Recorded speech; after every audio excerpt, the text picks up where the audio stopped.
चलिए फिर स्टार्ट करते हैं क्वेश्चन नंबर 9 से।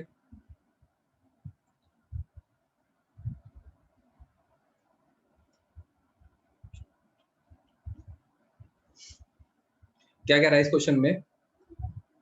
Two water taps together can fill a tank in 9 hole 3 by 8 hours. The tap of larger diameter takes 10 hour less.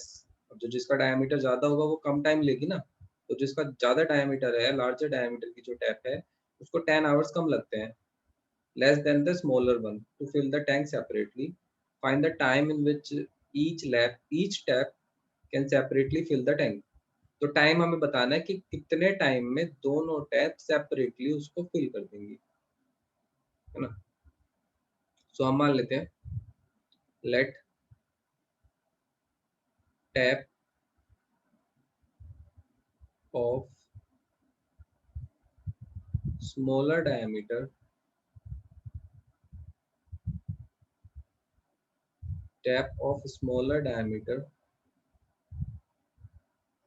fill the tank in x hours में fill करती है जो smaller diameter की tap है उसको, ठीक है। अगर स्मॉलर डायमीटर वाली x आवर में फिल करती है तो वो कह रहा है लार्जर डायमीटर वाली 10 आवर्स कम लेगी, ठीक है। तो टैप ऑफ लार्जर डायमीटर, उसको कितना टाइम लगेगा? fill the tank, -10. it takes x minus 10 hours. x minus 10 hours. सो अगर ऐसा है कि स्मॉलर डायमीटर को x आवर्स लग रहे हैं, लार्जर डायमीटर को x minus 10 आवर्स लग रहे हैं, तो एक बात मैंने तुम्हें समझाई थी पहले भी टाइम एंड वर्क के इन क्वेश्चंस में कि होता क्या है। अगर मान लिया सपोज कोई एक पर्सन है, वो इस पूरे काम को 4 आवर्स में करता है, ठीक है, 4 आवर्स में कर रहा है पूरे काम को, ये 4 पार्ट्स का एक काम है, तो वो एक आवर में कितना काम करेगा? 1 पार्ट कंप्लीट कर देगा, वो ये वाला पार्ट कंप्लीट कर देगा। Morning sir. मॉर्निंग। सो एक पार्ट कंप्लीट कर देगा ना वो एक आवर में। सो 2 आवर में 2 पार्ट कंप्लीट कर देगा, यानी कि मैं कह सकता हूँ कि 1 आवर में उसने कितना काम कंप्लीट करा। अगर ये पूरा काम जो है 1 है, अगर पूरा काम मैं 1 मान लूँ, तो एक आवर पे वो 1/4 काम कर देगा खत्म, ठीक है। अभी 1/4 क्यों हुआ? क्योंकि उसने टोटल काम 4 घंटे में काम खत्म करा था, तो एक आवर में कितना काम कर रहा है वो? 1/4। तो हमेशा जितना भी टोटल टाइम होगा, टोटल टाइम का रेसिप्रोकल करोगे तो 1 घंटे का या 1 दिन का एक पर्सन का काम आएगा, ठीक है ना। वर्क जो होगा, कितना काम वो 1 घंटे में कर रहा है, वो होगा रेसिप्रोकल ऑफ टाइम, ठीक है, टाइम का रेसिप्रोकल। सो यहाँ वो कह रहा है कि दोनों टैब जब एक साथ ओपन की जाती हैं तो वो 9 होल 3/8 आवर्स में फिल करती है उसको। 9 होल 3/8 आवर्स का मतलब क्या है? 9 होल 3/8 आवर मीन्स 9 8 72 75/8 75/8 आवर्स, इतने टाइम में फिल करती हैं। यानी कि दोनों मिलके कितना काम कर रही होंगी? काम कर रही होंगी वो 8/75। एक घंटे में उनका काम होगा 8/75। देखो 75/8 आवर्स में फिल करती है टोटल टैंक को, तो एक घंटे में कितना टैंक फिल होगा? 8/75। जैसे 4 घंटे में अगर काम खत्म हो रहा था तो एक घंटे का काम कितना हो गया? 1/4। वैसे ही अगर टोटल काम या टोटल जो टैंक फिल हो रहा था वो 75/8 आवर्स में हो रहा था, तो एक घंटे का काम हो गया 8/75। अब ये एक घंटे का काम किस किस का है? स्मॉलर डायमीटर वाली टैप का और लार्जर डायमीटर वाली टैप का। तो मैं ये बोल सकता हूँ फाइनली कि भाई जो स्मॉलर डायमीटर वाली टैप थी उसका काम, अगर उसका वर्क एक्स आवर में खत्म हो रहा है, तो उसका एक घंटे का काम कितना हो गया? 1/x। लार्जर डायमीटर वाली जो टैप है, अगर वो x minus 10 आवर्स में काम अपना खत्म कर रही है, पूरा टैंक फिल कर रही है x minus 10 आवर्स में, सो उसका 1 आवर का काम हो गया 1/x minus 10। और टोटल दोनों का मिला के एक घंटे का काम कितना है? 8/75। 8/75, ठीक है। अब ये मुझे बताओ कि क्वेश्चन समझ में आई या नहीं आई? जिसको नहीं आई मैं दोबारा बताता हूँ। अच्छा क्वेश्चन है ये, कॉन्सेप्ट समझने की कोशिश करो। सो बस छोटी सी बात ये है कि रेसिप्रोकल करना है हमें टाइम का इंडिविजुअल का भी और टोटल टाइम का भी, और उसको ऐड करके इक्वल कर दिया मैंने। नाउ यहाँ से अब तुम्हें सॉल्व करके इसके x की वैल्यू निकालनी है, वही टाइम पीरियड होगा जो स्मॉलर डायमीटर या लार्जर डायमीटर वाली टैंक को फिल करेंगे। तो सॉल्व कर लेते हैं इसको। एलसीएम मैंने लिया x into x minus ten LCM आएगा इसका, x माइनस टेन इस तरफ मल्टीप्लाई हुआ plus x equals to 8/75, x प्लस x is 2x minus ten upon x minus ten equals to 8/75। Now मैंने क्रॉस मल्टीप्लाई कर दिया इसको, 8 से 75 कैंसिल तो हो नहीं रहा है, सो क्रॉस मल्टीप्लाई मैंने करा, it is 75 into 2x minus ten equals to 8x minus ten. ठीक है, मल्टीप्लाई कर दो दोनों ब्रैकेट्स में, लेफ्ट साइड में भी और राइट साइड में भी। 75 की मल्टीप्लाई 2x और 10 से होगी तो it is 150x minus 750 equals to 8x square minus 8 into 10 80x। ठीक है, नाउ सारी टर्म्स को इनको हम लेफ्ट साइड में ले आते हैं या फिर इनको RHS में ले जाओ राइट साइड में, सो it is 8x square minus 80x। किसी को ये डाउट तो नहीं है कि मैं बोलता RHS हूँ, मैं लिख रहा LHS में हूँ, बात एक ही तो है ना। Minus 80x minus 150x plus 750 equals to 0। Now इनको सब ऐड कर दो तो it is 8x square minus 8 और 5 13 230 हो जाएगा, ये 230x plus 750 equals to 0।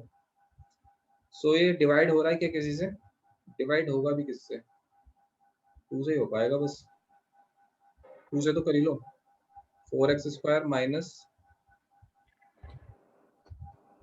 115x plus 2 3 जा 6 2 7 जा 14 2 5 जा 10 375 इक्वल्स टू 0। ना ये तो अजीब सी कैलकुलेशन आ रही है, बताओ मुझे जरा सॉल्व करके इसको कितना आएगा। क्या क्या है हमारे पास? It is 375 into 4। ठीक है, अब 375 इंटू 4 के हमें फैक्टर ऐसे करने के प्लस करके 115 आ जाए, प्लस करके ऐड करके क्या आ जाए 115। प्लीज म्यूट कर लीजिए जिसने भी अनम्यूट करा हुआ है।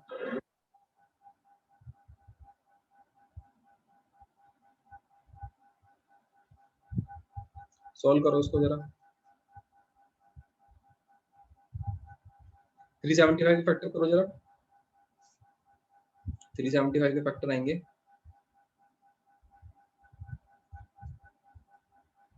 7 3 10 5 15, 3 से हो रहा है डिवाइड, ये 3 1 3 2 जा 6 3 5 जा 15, अब 5 से होगा 5 2 जा 10 5 5 जा 25, 5 से हो जाएगा, फिर से 5 से हो जाएगा, मतलब ये आ रहा है 3 इंटू 5 इंटू 5 इंटू 5 इंटू 4।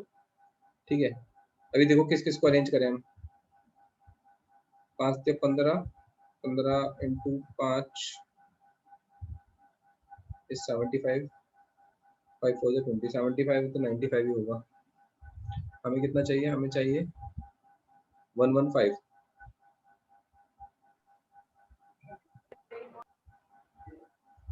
सो और क्या सर अगर हम इस इक्वेशन को 2 से डिवाइड ना करें सर तब तो बहुत इजीली निकल जाएगा, 200 और 30 फैक्टर हो जाएंगे 750 के। 200 ऐसे और करके थोड़ा 30। सर अगर हम ऐसे करते हैं 8x स्क्वायर वाली इक्वेशन तो अगर 200 और 30 हो रहे हैं, अभी 100 और 15 नहीं हो जाएंगे? 2 से डिवाइड करा है ना, सो अभी 100 कैसे बनेगा यहाँ? 25 इंटू 4 और ये हो गया ये 15। भाई देखो इन दोनों को, इनको साथ रखो, 5 5 और 4 को, और 5 और 3 को, तो हो गया 5 5 4 हो गया 100 एंड 5 इंटू 3 हो गया 15, तो हो गया factor. It is 4x square minus 100x minus 15x plus 375 equals to 0। एक मिनट में पेन चेंज कर लेता हूँ। 4x square minus 100x minus 15x plus 375 equals to 0। Common लेंगे, कॉमन आएगा इसमें से क्या? 4x, remaining is x minus 25, यहाँ से कॉमन आ जाएगा minus 15, remaining is x minus 25, so it is equals to x minus 25 common हो गया, 4x minus 15 equals to 0। Now हम बोल सकते हैं कि या तो x की वैल्यू इधर x की वैल्यू 25 होगी या x की वैल्यू 15/4 होगी, ठीक है, या तो x की वैल्यू 25 या फिर 15/4। 15/4 का मतलब क्या है पॉइंट में? इट इज 4 3 जा 12, 30, 4 7 जा 28, 4 5 जा 3.75। ये 3.75 आवर्स हो सकता है आंसर? ये तो पॉसिबल ही नहीं है, not possible. No, sir. Why it is not possible? Why 3.75 is not possible? Only this answer is possible. Why? ऐसा आप कैसे बोल सकते हैं?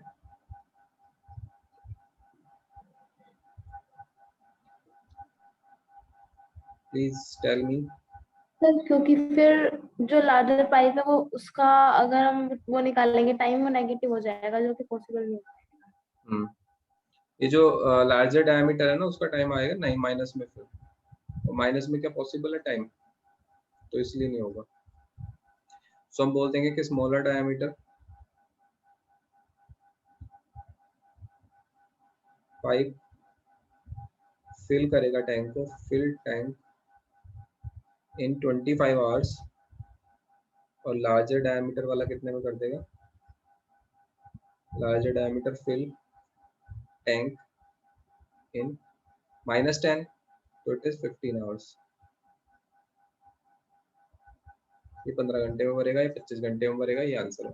ये क्वेश्चन अच्छा है, पता है ऐसा क्वेश्चन आया था अभी इससे पिछली बार, पिछले से पिछली बार मतलब 2019 में, ठीक है, और पाइप से रिलेटेड ही क्वेश्चन था, बोर्ड में आया था, टाइम एंड वर्क का question. Now next question is question number 11। ये क्वेश्चन मैंने होमवर्क में भी दिया था ना 10th।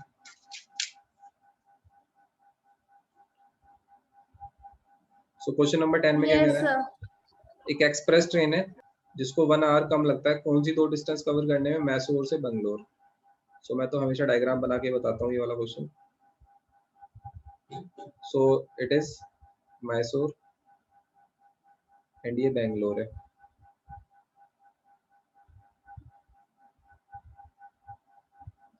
सो मैसूर से बेंगलोर तक का ये जो डिस्टेंस है 132 किलोमीटर हमें गिवन है। एक एक्सप्रेस ट्रेन को 1 घंटा कम लगता है पैसेंजर ट्रेन से, ठीक है, और उसमें बीच का कोई भी स्टॉप हमें कंसीडर करना नहीं है। If the average distance of the express train is 11 kilometre per our more than that of the passenger train, तो एवरेज स्पीड बताओ दोनों ट्रेन की कितनी होगी? तो ट्रेन में की स्पीड्स में रिलेशन दिया हुआ है और टाइम में रिलेशन दिया हुआ है, डिस्टेंस सेम है दोनों के लिए। तो बहुत ही सिंपल सा क्वेश्चन है। एक हमने मान लिया कि पैसेंजर ट्रेन है, passenger train, and second is express train. So जो पैसेंजर ट्रेन है उसकी स्पीड मैंने मान ली x किलोमीटर पर आवर है, तो जो एक्सप्रेस ट्रेन होगी उसकी कितनी होगी? ज्यादा होगी, एक्सप्रेस ट्रेन तो फास्टर ही चलती है। So average speed express train की बोली हुई है उसने 11 किलोमीटर पर आवर मोर है than that of the passenger train, तो इसको मैं लिख लूंगा x + 11 किलोमीटर पर आवर। इसको जो टाइम लगेगा पैसेंजर ट्रेन को कितना लगेगा, कोई बताएगा मुझे? Time taken by passenger train 132 upon x distance upon speed, so it is 132 by x hours. And express train को जो टाइम लगेगा 132 बाय x + x + 11। 11। जिनको समझ नहीं आया है कैसे आया है टाइम, तो वो जान ले कि टाइम का फॉर्मूला होता है डिस्टेंस अपॉन स्पीड, ठीक है। और ये जो मैं सारा इधर ड्रॉ करता हूँ ना ये रफ स्केच, ये तुम लोग पेपर में भी कर सकते हो, ठीक है। एक रफ साइड में एक लाइन ड्रॉ करना, या लाइन भी मत ड्रॉ करना, साइड में उसको बना लेना, कोई प्रॉब्लम नहीं है, ठीक है।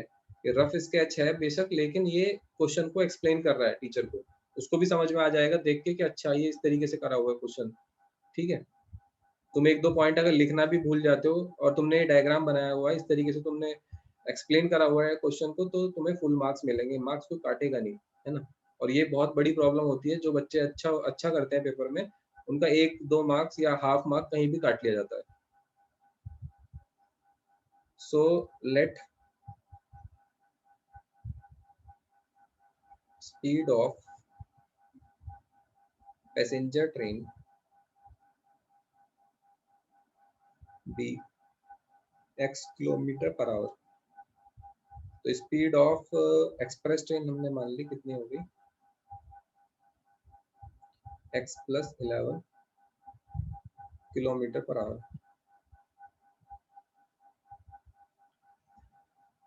Now time taken by passenger train is 132 by x and time taken by express train it is 132 upon x plus 11,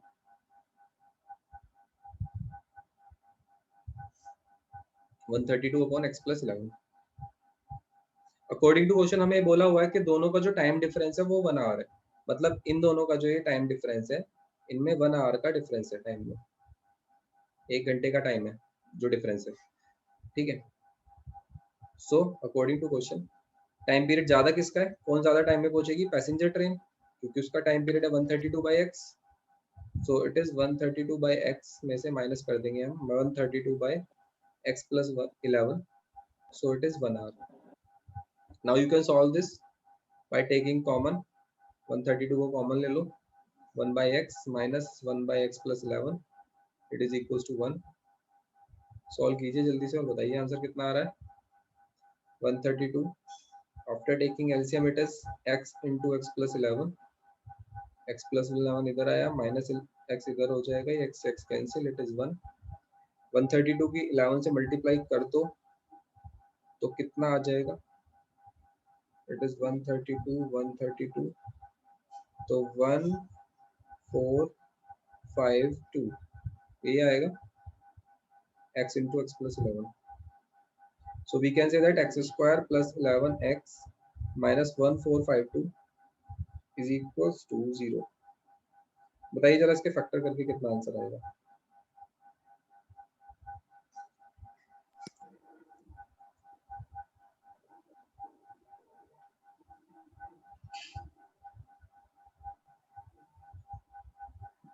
So tell me the answer। 1452 के फैक्टर करो, क्या आएंगे फैक्टर इसके, तो बता सकता है मुझे। 11 इंटू 11 तो नहीं आएगा, 132 है ना, 132 के फैक्टर हो जाएंगे 2 सर 6 40 44 and 33 एक मिनट सर, देखो ये 132 के फैक्टर आ रहे हैं 2 2 4 11, ठीक है, 4 के 12, हाँ 12 इंटू 11 होता है 132। सो और एक हमारे पास क्या है, हमने बाद में मल्टीप्लाई किया था इसमें 11, तो 11 दो है मतलब, अब इससे हमें लाना है क्या 11, क्या बता रहे हो तुम दिव्या, सर 44 और 33 44 मतलब इन दोनों को मल्टीप्लाई करेंगे इसके साथ और इसके साथ 33, सो 44 और 33 हाँ सही है 11 आ जाएगा। सो it is x square plus 44 minus minus करेंगे क्योंकि 1452 जो है माइनस में, यस माइनस 33 ऐसे लिख लिया करो, जिसको नहीं आता क्वाड्रेटिक इक्वेशन भी सॉल्व करना, अदरवाइज तो तुम डायरेक्ट कर सकते हो। 1452 equals to 0, 44 minus 33 into x 1452, x square minus 44 की मल्टीप्लाई होगी एक्स से, 33 की भी एक्स से होगी, ये प्लस है, minus 1452 equals to 0।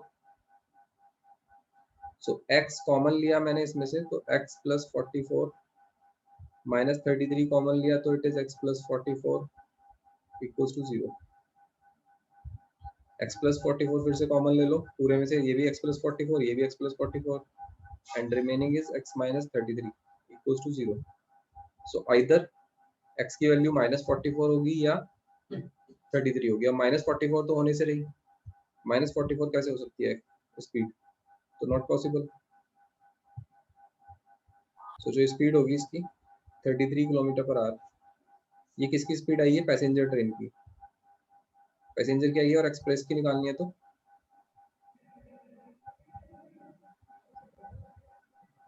Express train की स्पीड क्या जाएगी, स्पीड ऑफ पैसेंजर की निकाल दो पहले। पैसेंजर ट्रेन आ जाएगी 33 kilometre per hour and express train की speed 33 plus 11, so it is 44 kilometre. 11 yes 54 33 और 44 आएगा आंसर। सर अगर इन केस जो हमारे पास दो वैल्यू आई हैं एक्स की, सर अगर दोनों वैलिड आई तो सर फिर अगर हमें स्पीड या फिर ये फाइंड करना है सर, फिर तो दो केसेस लेने पड़ेंगे कि अगर स्पीड ये है फिर तो स्पीड हाँ, वाली दो केस में अलग अलग दो आंसर आएंगे। फिर एक बार के स्पीड अगर सपोज ये 44 प्लस का आ जाता, तो हम कहते हैं कि जब एक्स की स्पीड मतलब पैसेंजर ट्रेन की स्पीड जब 44 है तो एक्सप्रेस ट्रेन की 55 हो जाएगी, और जब पैसेंजर ट्रेन की 33 है तो एक्सप्रेस की 44। दो केस अलग अलग दो आंसर होते हैं।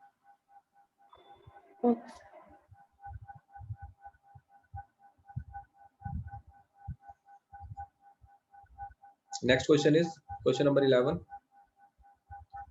Speed sum of areas of two square is 468।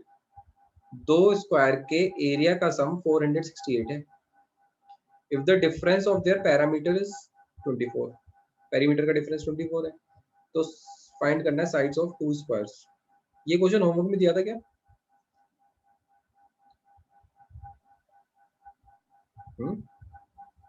ये क्वेश्चन था होमवर्क में?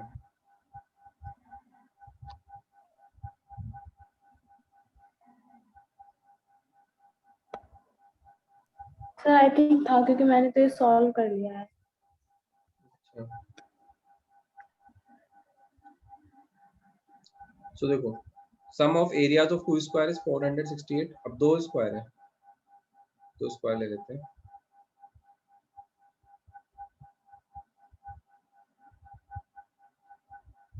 हमें दोनों का साइड नहीं पता, ठीक है, तो दोनों की हमने साइड मान ली, एक की एक्स और दूसरे की वाई मान लो अभी कुछ देर के लिए, ठीक है। सॉल्व तो इसको क्वालिटी की इक्वेशन बना के ही करना है।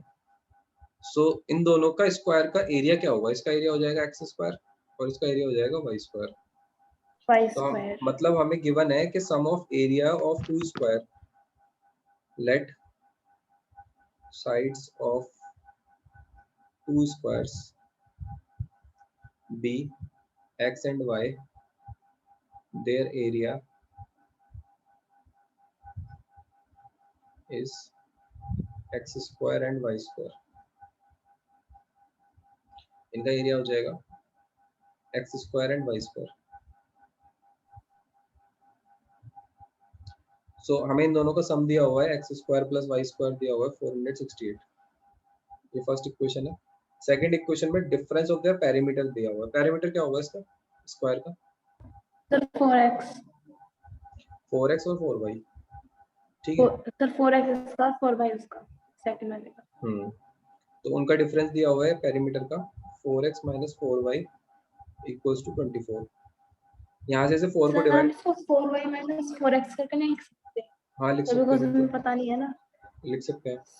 Sir 4y minus 4x। इसमें बल्कि हम दो केस बना लो। केस फर्स्ट,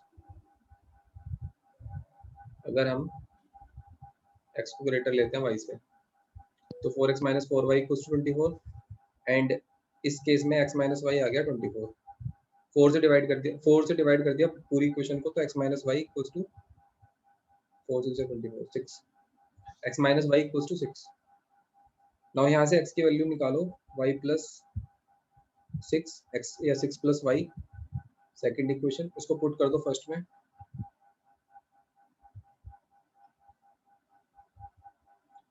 सो एक्स स्क्वायर प्लस x की वैल्यू रख दो 6 plus y, 6 plus y square plus y square equals to 468।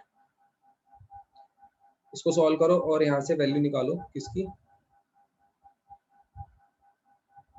किसकी वैल्यू निकालोगे?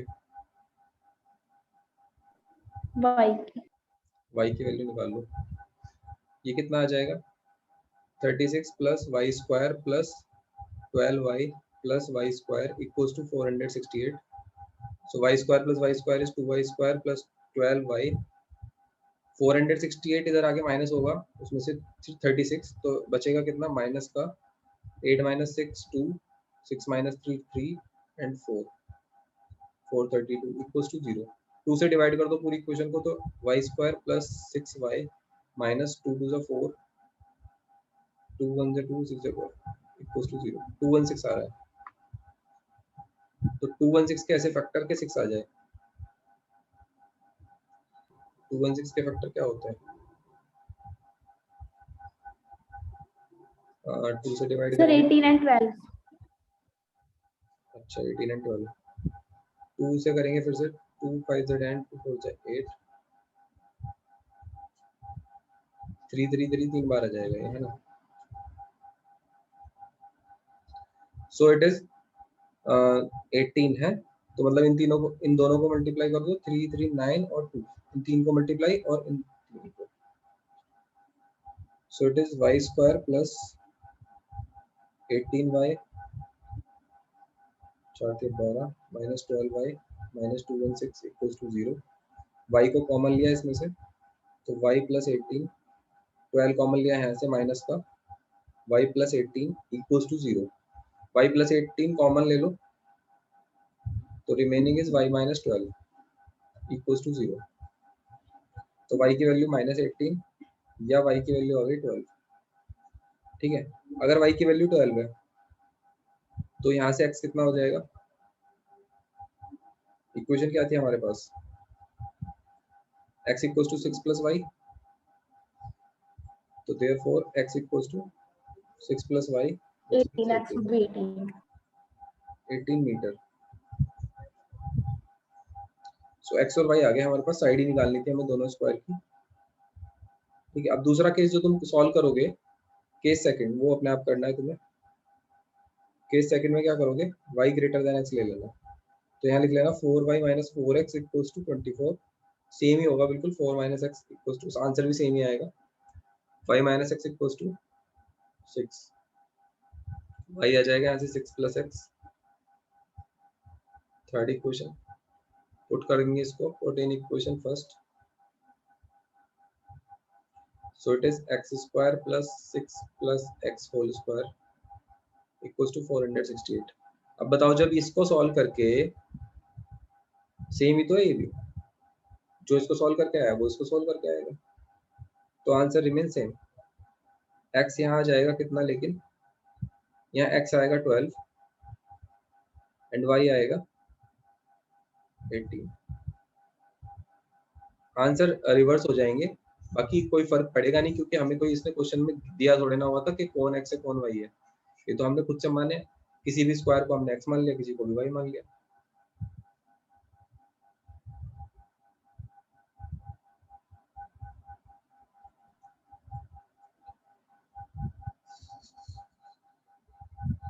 ठीक है, सो आई थिंक ये लास्ट क्वेश्चन था इसका,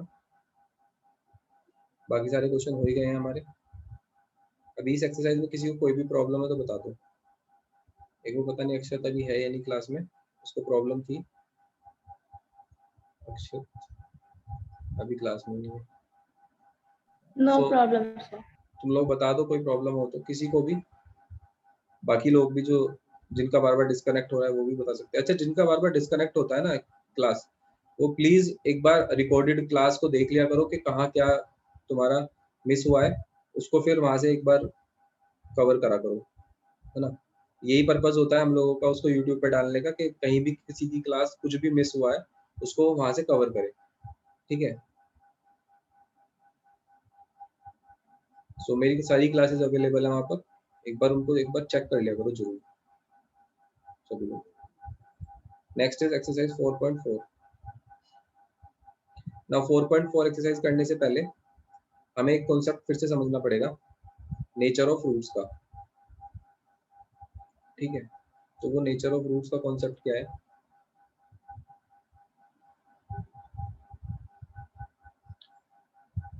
नेचर ऑफ रूट्स,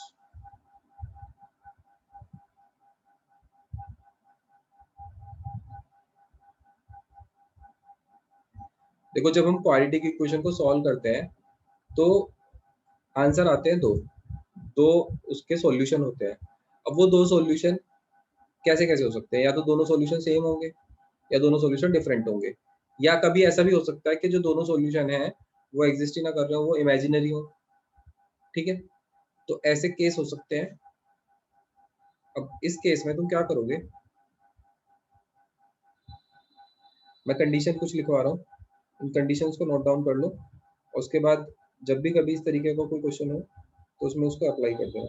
जैसे हमने linear equation in two variable में पढ़ी थी ना, तीन कंडीशंस, कि कब तो लाइन इंटरसेक्टिंग होंगी, कब कोइंसिडेंट होंगी, कब वो पैरेलल होंगी, वैसी ही कुछ कंडीशन अभी हम इसमें पढ़ने वाले हैं। सो इसमें है क्या, नेचर ऑफ रूट्स के लिए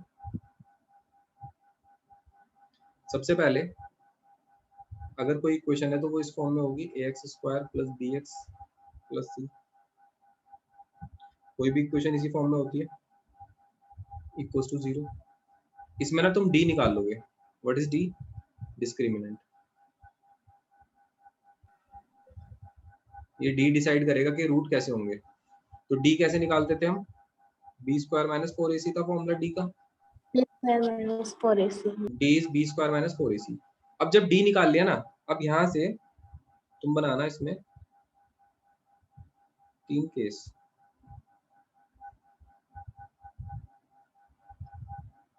ये चलो ऐसे लिख देता हूँ। First, if d is greater than 0। अगर d ग्रेटर देन 0 होगा तो उस केस में two distinct real roots exist. कैसे रूट्स होंगे, दो रूट होंगे, डिस्टिंक्ट होंगे मतलब अलग अलग होंगे, और रियल होंगे। ठीक है, if, second condition is if d is equal to 0, तो जो रूट्स होंगे ना इक्वल होंगे, two equal and real roots exist. Third case है if d is less than 0। अगर d की वैल्यू नेगेटिव आ जाए सपोज कभी, तो उस केस में नो रियल रूट एग्जिस्ट।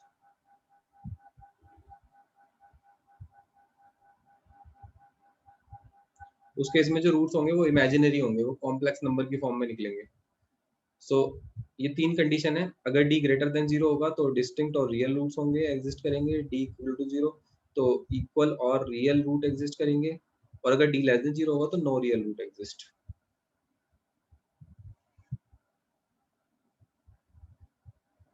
ठीक है,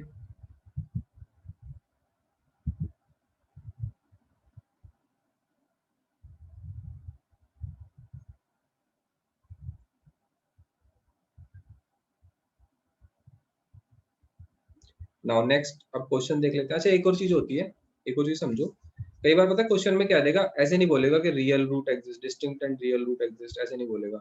equal and real root exist ऐसे नहीं बोलेगा, सिर्फ ये बोल देगा कि रियल रूट एग्जिस्ट। क्या बोल देगा, रियल रूट एग्जिस्ट, इतना बोलेगा बस ये।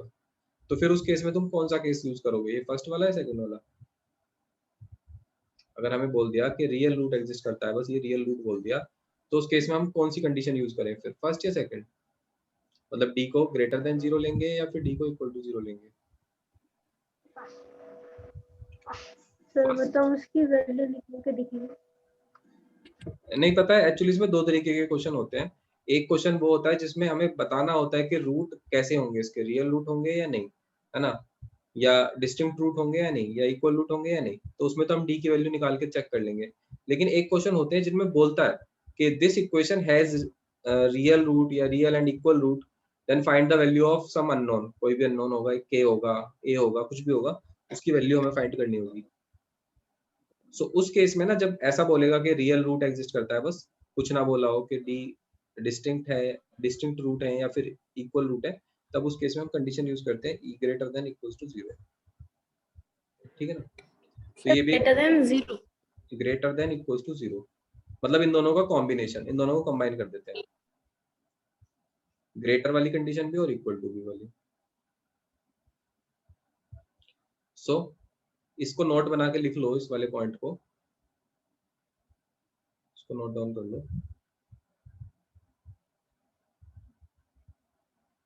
क्या लिखोगे इसमें, 1 मिनट रुक जाओ बस, इसमें लिखो नोट बना के,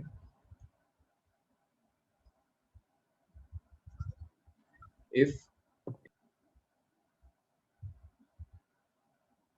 रियल रूट्स exist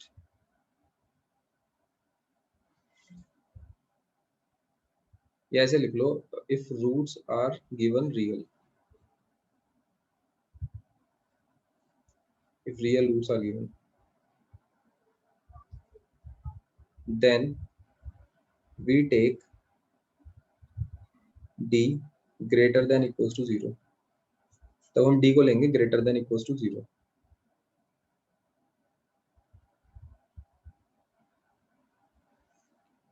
ठीक है, अब देखो अक्षत जी अब आए हैं और कह रहे हैं सर आप मेरे को समझा देना। अभी अक्षत 1 मिनट 30 सेकंड बचे इस मीटिंग को ओवर होने में, और आप बोल रहे हो कि सर मेरे को समझा दो। आप अभी अभी एंटर करें क्लास में, आप कहाँ थे अभी तक? चलिए इसके क्वेश्चन तो फिर हम नेक्स्ट क्लास में ही कर पाएंगे। अभी आज हमने इसकी कंडीशन देखी है बस, नेचर ऑफ रूट्स कैसे कैसे होते हैं। डी ग्रेटर देन 0 होगा तो डिस्टिंक्ट रियल रूट्स एग्जिस्ट करेंगे, डी इक्वल टू 0 तो equal and real roots, D less than 0 तो नो रियल रूट एग्जिस्ट। ठीक है, अभी मैं अक्षत को बताने वाला हूँ क्वाड्रेटिक फॉर्मूला। तो अगर क्वाड्रेटिक फॉर्मूला में किसी को भी डाउट है तो वो रिकनेक्ट कर लें, है ना। अभी आप लोगों में से किसी को भी अगर क्वाड्रेटिक फॉर्मूला में डाउट है तो वो दोबारा से आ जाए क्लास में, रिकनेक्ट कर लें, अदरवाइज आप जा सकते हैं, आप दोबारा रिकनेक्ट करने की जरूरत है नहीं। ठीक है, जिसको नहीं समझ में आया क्वाड्रेटिक फॉर्मूला वो रिकनेक्ट करें प्लीज।